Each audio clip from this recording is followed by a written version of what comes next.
நாட்டிலேயே தமிழ்நாட்டில்தான் வீடுகளுக்கான மின்சார கட்டணம் குறைவாக உள்ளது என்று தமிழ்நாடு அரசு தெரிவித்துள்ளது.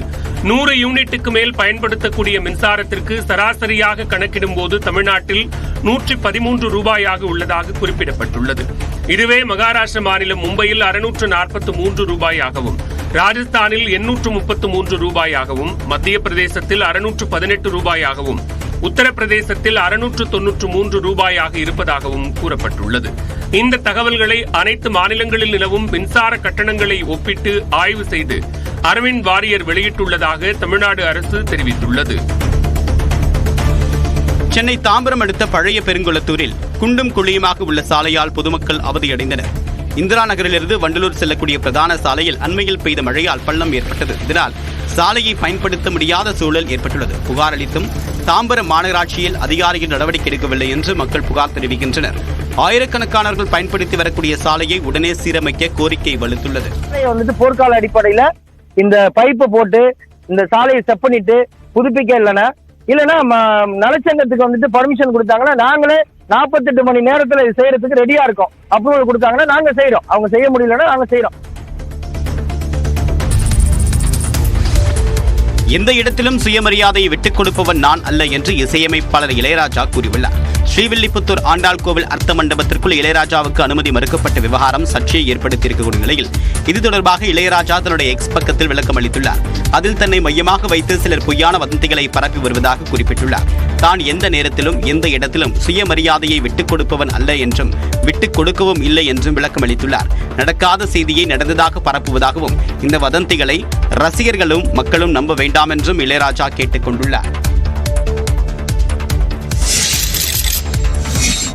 ஆண்டாள் கோயிலில் இளையராஜா சர்ச்சை விவகாரத்தில் பாஞ்சராத்ரா முறையில் ஆகம விதி என்று ஒன்றை காட்டவே முடியாது என்று ஆகம அறிஞர் சத்யவேல் முருகனார் கருத்து தெரிவித்துள்ளார். நியூஸ் 18 தமிழ்நாடு தொலைக்காட்சியின் சொல்லதிகாரம் நிகழ்ச்சியில் ஆசிரியர் கார்த்திகை செல்வனுடனான விவாதத்தின் போது அவர் இதை குறிப்பிட்டார். ஸ்ரீவில்லிபுத்தூர் ஆண்டாள் கோயில் வைகானசம் அடிப்படையில் இருந்தாலும் பாஞ்சராத்ரா வழிபாட்டு முறைகளை தழுவிக்கொண்டுதான் இயங்குவதாக குறிப்பிட்டார். அர்த்த மண்டபத்தில் எல்லாரும் வருவாங்க. இன்னும் சொல்ல போனா ஓதுவார் பாடுவார். அங்க அரையர்கள் பாடுவார்கள். வைணவத்தில் இருந்தா அரையர்கள் பாடுவார்கள். மற்ற சைவ கோயிலில் ஓதுவார்கள் பாடுவார்கள்.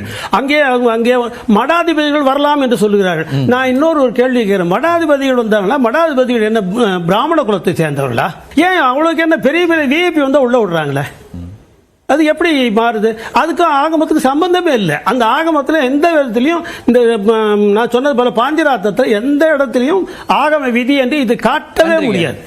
அர்த்த மண்டபத்துக்கு அனைவரும் வரலாம் என்றும் கூறினார். உலக செஸ் சாம்பியன் பட்டத்தை வென்று தமிழகம் திரும்பிய குகேஷுக்கு உற்சாக வரவேற்பு அளிக்கப்பட்டது. சாம்பியன் பட்டம் வென்று நாடு திரும்பிய குகேஷுக்கு தமிழ்நாடு அரசு சார்பில் அளிக்கப்பட்ட உற்சாக வரவேற்பு. சிங்கப்பூரில் நடந்து முடிந்த உலக செஸ் சாம்பியன்ஷிப்பின் கடைசி சுற்றில் நடப்பு சாம்பியனான சீனாவின் டிங் லிரனை வீழ்த்தி குகேஷ் வரலாறு படைத்தார். சிங்கப்பூரில் இருந்து சென்னை வந்த குகேஷுக்கு விமான நிலையத்தில் விளையாட்டு மேம்பாட்டுத்துறை அதிகாரிகள் பூங்கொத்து கொடுத்து வரவேற்றனர். பின்னர் நியூஸ் 18 தமிழ்நாடு தொலைக்காட்சிக்கு பிரத்யேக பேட்டி அளித்த குகேஷ் சென்னை செஸ் ஒலிம்பியாட் போட்டி மிகவும் உதவியாக இருந்ததாக கூறினார். நம்ம கவர்மெண்ட் நடத்தினது எனக்கு ரொம்ப யூஸ்ஃபுல்லா இருந்தது. அதனால தான் கேண்டிடேட்ஸ் ஷார்ட்டே கிடைச்சது. அதனால ரொம்ப சந்தோஷம். தேங்க்யூ. சென்னை விமான நிலையத்தில் இருந்து அவரின் வீட்டிற்கு செல்ல அரசு சார்பில் பிரத்யேக கார் ஏற்பாடு செய்யப்பட்டது.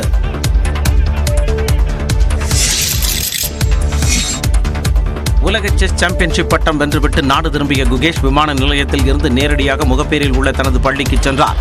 அங்கு பள்ளியின் அதிகாரிகள் பூங்கொத்து கொடுத்து வரவேற்றனர்.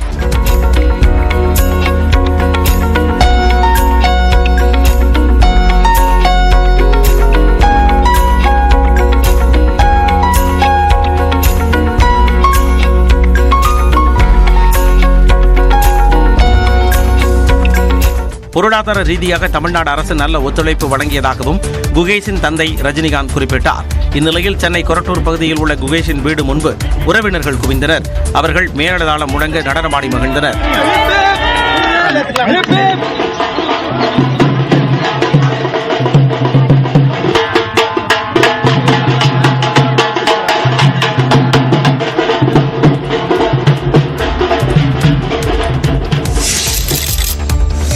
உலக செஸ் சாம்பியன் பட்டம் வென்ற தமிழக வீரர் குகேஷை பாராட்டும் விதமாக 100 கிலோ இட்லியில் மெகா செஸ் போர்ட் செய்யப்பட்டு அதில் குகேஷின் முகம் பொறிக்கப்பட்டுள்ளது.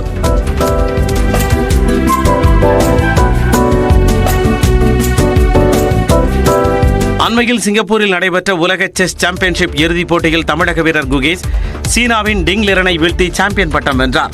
இந்நிலையில் உலக சாம்பியன் பட்டம் வென்ற குகேஷை பாராட்டும் விதமாக தமிழ்நாடு சமையல் கலை தொழிலாளர்கள் சங்கம் சார்பில் 100 கிலோ இடையில் மெகா இட்லியில் செஸ் போர்ட் செய்யப்பட்டு அதில் குகேஷின் முகம் பொறிக்கப்பட்டுள்ளது.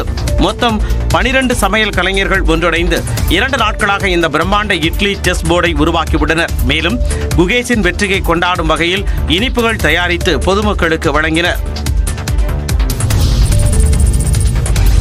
தமிழ்நாட்டில் முதன்மைச் செயலாளர்கள் அந்தஸ்தில் உள்ள மூத்த IAS அதிகாரிகள் அமுதா, அபூர்வா உள்ளிட்ட 5 அதிகாரிகளுக்கு கூடுதல் தலைமைச் செயலாளர்களாக அந்தஸ்து உயர்வு அளிக்கப்பட்டுள்ளது.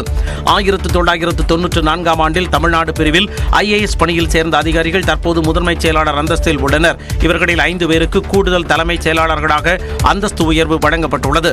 இது தொடர்பாக தலைமைச் செயலாளர் முருகானந்தம் வெளியிட்டுள்ள அரசாணையில் வருவாய் மற்றும் பேரிடர் மேலாண்மைத்துறை முதன்மைச் செயலாளர் அமுதா கூடுதல் தலைமைச் செயலாளராக அந்தஸ்து உயர்த்தப்பட்டுள்ளதாக தெரிவித்துள்ளார்.